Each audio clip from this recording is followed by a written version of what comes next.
Hey kids, this is Ivan. How you doing? Day 13 of RPG A Day 2017. It's August 13th, and I've been having a lot of fun watching all these various channels. Like some other people have mentioned, I've mentioned this myself. It's a lot of work keeping up on all this stuff, but it's been really cool because I've been checking out channels that I just kind of forgot about after a while. Just haven't been watching as much, like DMT Tabletop Gaming. Discovered some new channels that I've been really enjoying watching, like Autocratic. Go figure, the guy that came up with RPG a Day. Let's see who else. Questwise, really enjoying that channel.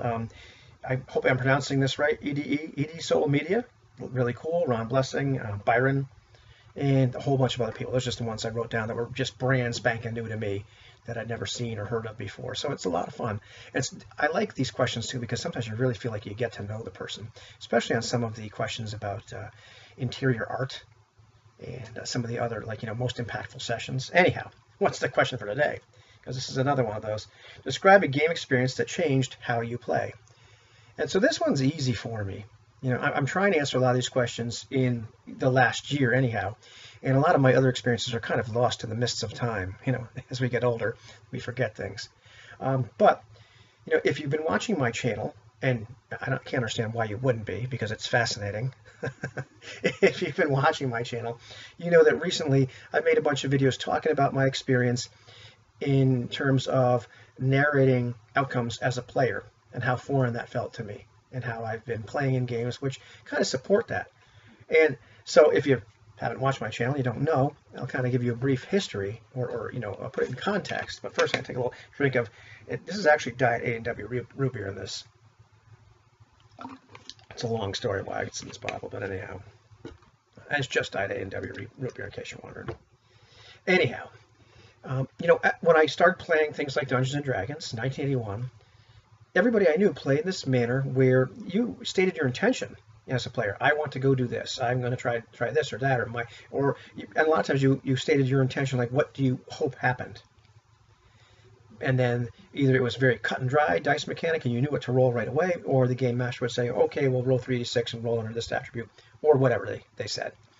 And then at that point, once success or failure had been determined, the game master tended to narrate what the outcome was. And this didn't feel wrong. It didn't feel like I was losing any agency.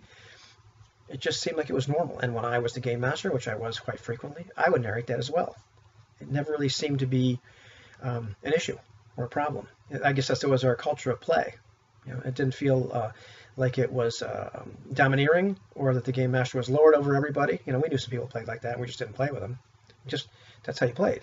And the more you specifically described your intention beforehand, then the game master was kind of influenced by that.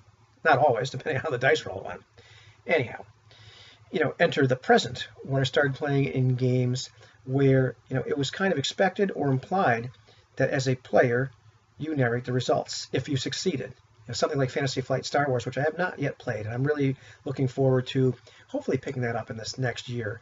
And I'm also really looking forward to the generic system they're coming out with, which I think is really creatively named, something like Genesis, like generic system. It's really creative. I'm really looking forward to picking up both those because the whole narrative dice mechanic really intrigues me. However, now that I've digressed quite a bit, the idea is in that game, the game master narrates the failures and the player narrates the successes. Like, what does it actually look like? However, in the Ubiquity games I've been playing, the same things, is happening. That, okay, you succeed, okay, narrate what that looks like. And especially the cooler you tend to narrate it, the more likely you are to generate some more style, generate some more of that in-game currency. That can be a lot of fun. But I remember I was just taken aback when I was told, go ahead, narrate this. What is this? What happens? It, has still felt I've been struggling with, and fortunately, finally starting to overcome this feeling that I was doing something wrong. That somehow I was overstepping the bounds and doing like something that was outside of my locus of control. That's not the exact thing that was going through my head, but you ever do something where you're really not supposed to be doing it and you just feel wrong? That's kind of how I felt, even though I knew intellectually it was perfectly okay. In fact, it was expected and encouraged. So this experience playing in these games where that's expected or implied, that's been a game experience that's changed how I play and changed how I look at playing other games. Even if I was playing something like OSR D&D, well, maybe it's okay or acceptable or it could be fun to put some more narration in the player's hands. And I was surprised to find out that some people from different areas, their culture of play was, yeah, they did that. I'm like, really? So, yeah, that's going to be my answer. Not a big shocker to those that watch the channel. But we're looking forward to tomorrow. And as always, have a good one. Is it as always? Do I ever tell you to have a good one? Well, have a good one, kids.